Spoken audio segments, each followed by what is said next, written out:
Having looked at the 6G vision, use cases and timeline, let us now look at the 6G requirements that are being discussed within the industry and the research community.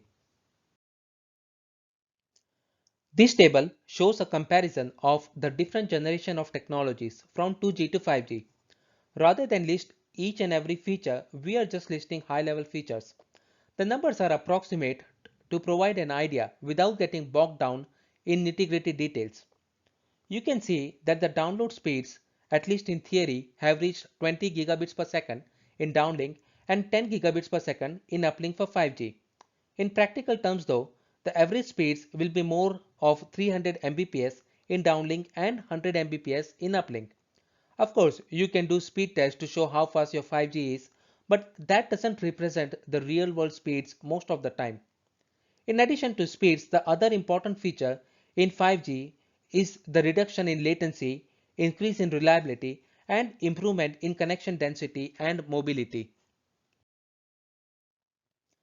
We can show a rough comparison with the help of this chart. The main thing to note here is that when we talk about speed improvement, in theory, 5G speeds are far more than 4G or 3G. Similarly, the reduction in latency and the increase in connection density is huge compared to earlier generations. Will 6G be able to get much better than 5G on these and even other requirements? Here are the IMT 2020 values just for reference. Here are some of the numbers from a recent 5G America's white paper looking at the evolution towards 6G. The first requirement about the very high bandwidth is interesting. Generally, we would talk about high data rates. If you look at Shannon's channel capacity equation, then the higher the bandwidth, the higher the data rate. So if we are looking at high bandwidth, we will have to go beyond millimeter wave. And we will discuss this further when we look at the spectrum in the technology section. Very wide coverage is a subjective requirement. We could have satellite based coverage covering very large areas, but this may not provide us with very high data rates. We can have HAPS or drones with massive MIMO antennas that can form beams to provide high throughput coverage zones. The limited maybe backhaul or the weight of the equipment or the amount of power requirement. The other requirements are evolution of 5G requirements and are as expected. In their 6G white paper, NTT Docomo shows the requirements for wireless technology to be actualized by 6G through 5G evolution. In addition to the higher requirements of 5G, new requirements that were not considered in 5G have been added, and they have been expanded more widely. Important to highlight here that as is the case with 5G, not all requirements need to be met at the same time, but new combination of requirements will be required for future new use cases. The ones that catch my immediate attention are sensing capabilities and high precision positioning and devices free from battery charging. The 6G Research Vision white papers from 6G flagship are all very detailed and have lots of technical information in them.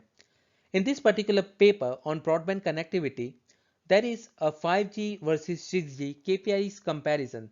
Some interesting things not discussed earlier but worth highlighting. The peak spectral efficiency can be increased from 30 bits per second per hertz to 60 bits per second per hertz using improved MIMO technology and modulation schemes. The user experience spectral efficiency can be expected to reach zero point 0.3 from zero point 0.3 bits per second per hertz to 3 bits per second per hertz. There is also a discussion of how maximum supported bandwidth must greatly increase up to 10 GHz in millimeter wave bands and up to 100 GHz in terahertz and visible light bands. Another KPI not present in 5G but expected to be present in 6G is energy efficiency. The paper says that 6G technologies are expected to pay special attention in achieving better energy efficiency both in terms of absolute power consumption per device and the transmission efficiency.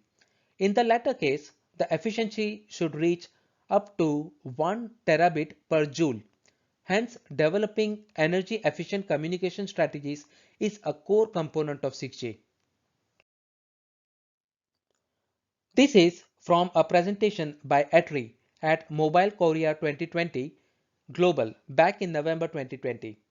Interesting to see that one of the requirements is to have 10-kilometer vertical coverage. In comparison, 5G has 100 meters of vertical coverage, which is generally due to the 3D beamforming. In terms of reliability, 5G has 10 to the power minus 5 at 1 millisecond. In 6G, this is expected to be 10 to the power minus 9 at zero point 0.1 millisecond. Frankly, this is much higher than many others think that could be necessarily achieved. Again, end-to-end latency is shown as 6 millisecond at 1000 kilometers for 6G. The comparative number is over 100 millisecond in 5G for a server 1000 kilometers away.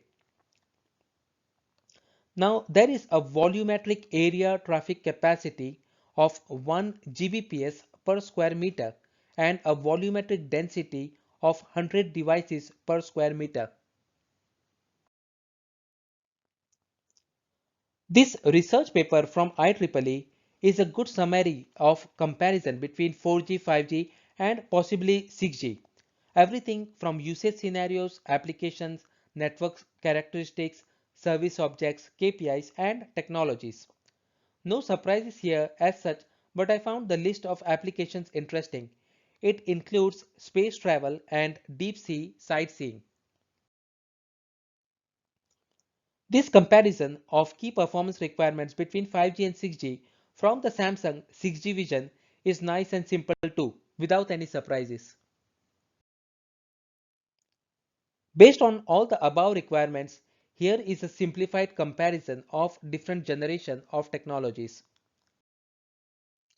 Background material that some people may find useful. List of articles and papers for further reading. So let us now look at the groups that are already active in 6G. It is still a small list that is expected to grow further. Once we have done the groups, we can move to 6G technologies, which I am sure many of you are looking forward to.